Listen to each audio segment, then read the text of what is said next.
ॐ भूर्भुवः स्वः तत्सवितुर्वरेण्यं भर्गो देवस्य धीमहि धियो यो नः પ્રચોદયાત. સૌ સ્નેહી મિત્રોને શ્રાવણી પૂર્ણિમાના પાવન અવસરે જૂનાગઢથી એલવી જોશીના નમસ્કાર.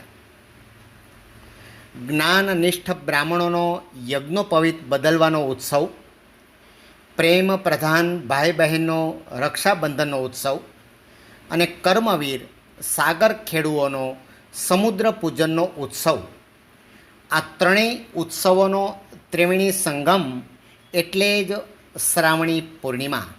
મિત્રો, આજે આપણે યજ્ઞોપવિત સંસ્કાર એટલે કે ઉપનયન સંસ્કારની એક સંવાદાત્મક ભૂમિકાની રીતે આપણે આને સમજવાનો પ્રયત્ન કરીશું. સર, યજ્ઞોપવિત અને ઉપનયન એટલે શું? સરસ પ્રશ્ન. યજ્ઞોપવિત અને ઉપનયન, એમાં આપણે યજ્ઞોપવિત વિશે પહેલાં વાત કરીએ. યજ્ઞોપવિત એક વૈદિક સંસ્કાર છે. 16 સંસ્કારોમાં 11મો યજ્ઞોપવિત સંસ્કાર છે. યજ્ઞેન પ્રજાપતિના યજ્ઞાત ધર્મ અધિકારાય ઉપવિતમ ઇતિ યજ્ઞોપવિતમ.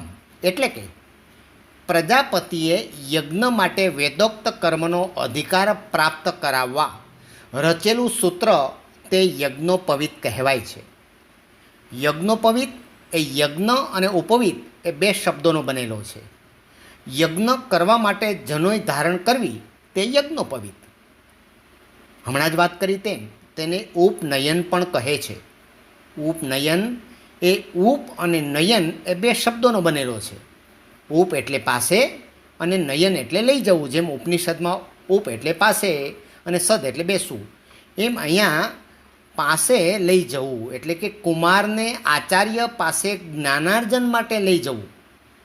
યજ્ઞોપવિત ધારણ કર્યા પછી ગુરુ પાસે જનારને જીવનની નવી દિશા અને દૃષ્ટિ પ્રાપ્ત થતી હોય છે. આ અર્થમાં ઉપનયનનો બીજો અર્થ નવી આંખ કે નવી દૃષ્ટિ એવો પણ કરી શકાય. જનોઈમાં કેટલા સૂત્રો એટલે કે તંતુઓ હોય છે? હા, આપણે બધા જે બ્રાહ્મણો એ જનોઈ ધારણ કરતા હોય છે એમાં આપણને ખ્યાલ છે કે બ્રહ્મચારી એટલે કે બટુક માટે 3 દોરાની અને પરિણીત માટે 6 દોરાની જનોઈ ધારણ કરવાનું શાસ્ત્રોક્ત વિધાન છે. ત્રિસૂત્રી જનોઈના તંતુ પર અનુક્રમે બ્રહ્મા, વિષ્ણુ અને મહેશ તેમજ ઋગ્વેદ, યજુર્વેદ અને સામવેદની સ્થાપના કરવામાં આવી હોય છે.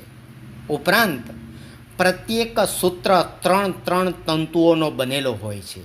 આમ જુઓ તો જનોઈમાં કુલ 9 તાંતણા હોય છે અને પ્રત્યેક તાંતણા પર જુદા જુદા 9 દેવતાઓની પ્રસ્થાપના પણ કરવામાં આવતી હોય છે. તો એ 9 તંતુમાં કયા 9 દેવતાઓની સ્થાપના કરવામાં આવે છે? હા, આપણે એ પણ જાણવું જોઈએ કે આ 9 જેમ 3 તંતુમાં 3 વેદ અને ત્રિવેદ અને ત્રિદેવની સ્થાપના કરવામાં આવે છે, એમ આ 9 તંતુમાં કયા દેવની સ્થાપના કરવામાં આવે છે?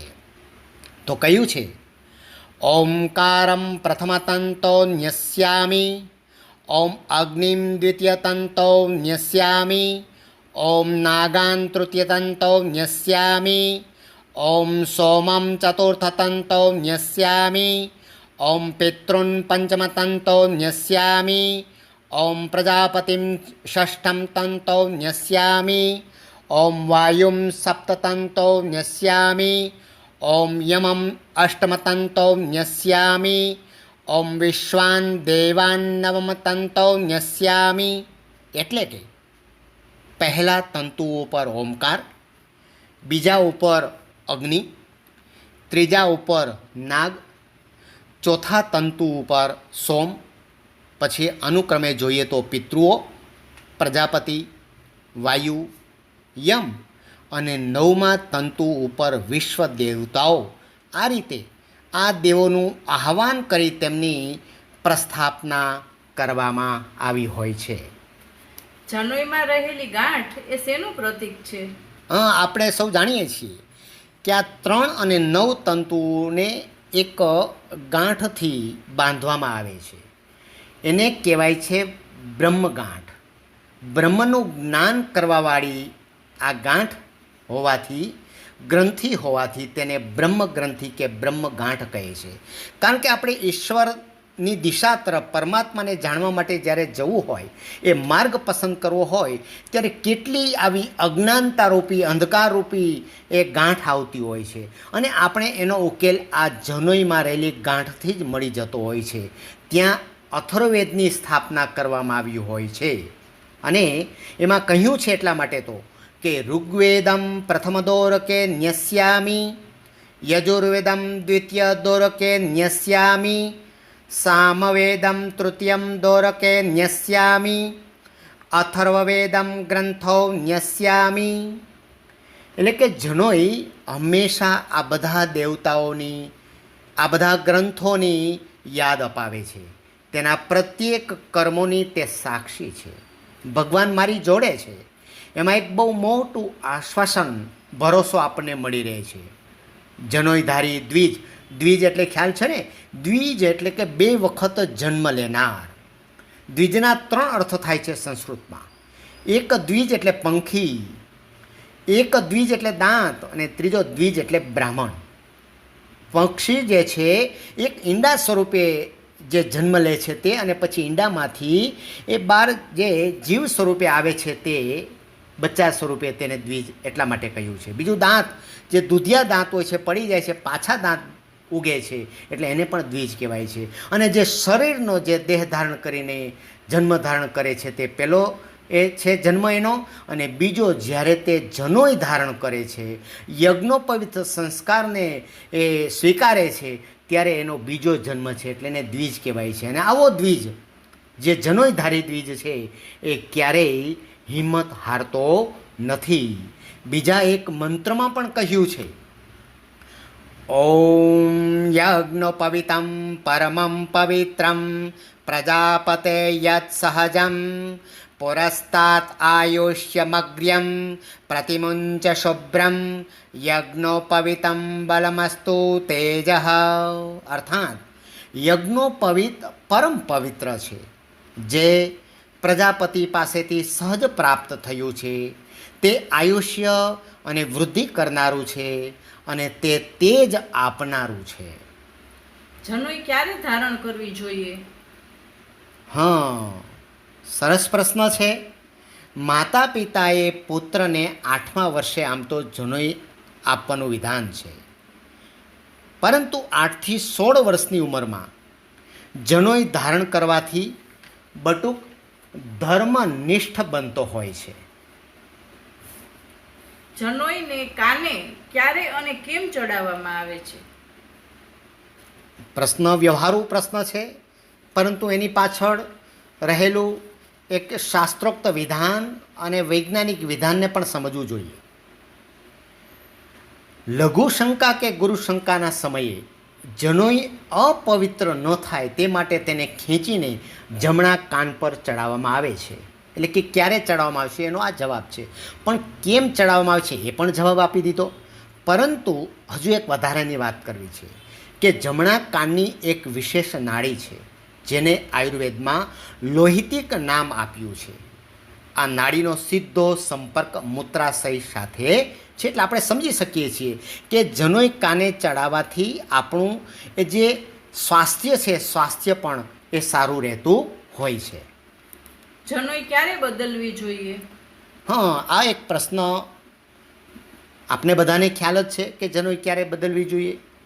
તો જ્યારે પણ જનોઈ જીર્ણ થઈ જાય, એનો કોઈ તંતુ તૂટી જાય, સ્વજનોના અંત્યેષ્ટિ વિધિમાં જવાનું થાય, સૂર્યગ્રહણ કે ચંદ્રગ્રહણ હોય, સૂતક લાગતું હોય, આવા સમયે જૂની જનોઈ દૂર કરીને નવી જનોઈ ધારણ કરવી જોઈએ.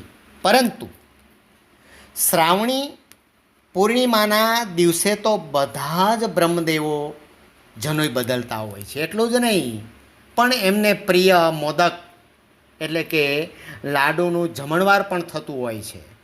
ઘણી જગ્યાએ સમૂહમાં એ યજ્ઞોપવિત સંસ્કાર કાર્યક્રમ રખાતો હોય છે, પરંતુ સમયના તકાદા પ્રમાણે આ બધા આપણે વ્યવહારો કરતા હોઈએ છીએ. પ્રાચીન સમયમાં જનોઈ બદલવા ભૂદેવો તપોવનમાં જતા. મને આજે 4 દાયકા પહેલાંના સમયનું સ્મરણ થાય છે. મારા પિતાજી અને અમે 5 ભાઈઓ બ્રાહ્મ મુહૂર્તમાં નદીના વહેતા પ્રવાહમાં બેસીને ગાયત્રી મંત્રના 108 વખત ઉચ્ચાર કરીને શાસ્ત્ર વિધાન સાથે જીર્ણ જનોઈ જળમાં પધરાવી નૂતન જનોઈ ધારણ કરતા. સર, નવી જનોઈ ધારણ કરતી વખતે કયો મંત્ર બોલવો જોઈએ? આ પ્રકારે વિધાન કરવું જોઈએ. શ્રાવણ માસે શુક્લ પક્ષે પૂર્ણિમા તિથો સોમવાસરે, જે ગોત્ર હોય તે, પ્રાતઃકાલે ભારદ્વાજ ગોત્ર ઉત્પન્નસ્ય અહમ સ્રોત સ્માર્ત કર્મ અનુષ્ઠાન સિદ્ધ્યર્થ નૂતન યજ્ઞોપવિત ધારણમ અહમ કરીશ્યે. અને જૂની જનોઈ દૂર કરતી વખતે કયો મંત્ર બોલવો બહુ જોઈએ? સ્વાભાવિક છે કે નવી જનોઈ ધારણ કરીએ તો જૂની જનોઈને પણ આપણે દૂર કરવી જોઈએ. ત્યારે કહેવું જોઈએ, એતાવત દિન પર્યંતમ બ્રહ્મત્વમ ધારિણે મયા જીર્ણત્વાત ત્વત પરિત્યાગો ગચ્છ સૂત્ર યથા સુખમ. આમ જુઓ તો જનોઈ ધારણ કરવી એટલે જીવનનું પરમ લક્ષ્ય નક્કી કરવું, જીવનમાં સંયમને નિયંત્રણને સ્વીકારવું, દેવો પાસેથી હિંમતની હયાધારણ લઈને તેજસ્વી ઓજસ્વી જીવન જીવવું. જનોઈ એટલે તેજની ઉપાસના, જનોઈ એટલે વૈદિક જીવનની દીક્ષા, અને જનોઈ એટલે હરિની હાજરીની પૂર્ણત્વ અનુભૂતિ. ઓમ. આપણે જેમ શરૂઆતમાં જ ગાયત્રી મંત્રનો ઉચ્ચાર કરીને આ બધી વાત કરી, તો આને પૂર્ણ પણ આપણે ગાયત્રી મંત્રના ઉચ્ચાર સાથે જ આ વાતને હું સમાપન કરીશ. ઓમ ભૂર્ભુવઃ સ્વઃ તત્સવિતુઃ વરેણ્યં ભર્ગો દેવસ્ય ધીમહિ ધિયો યો નઃ પ્રચોદયાત. સૌને નમસ્કાર.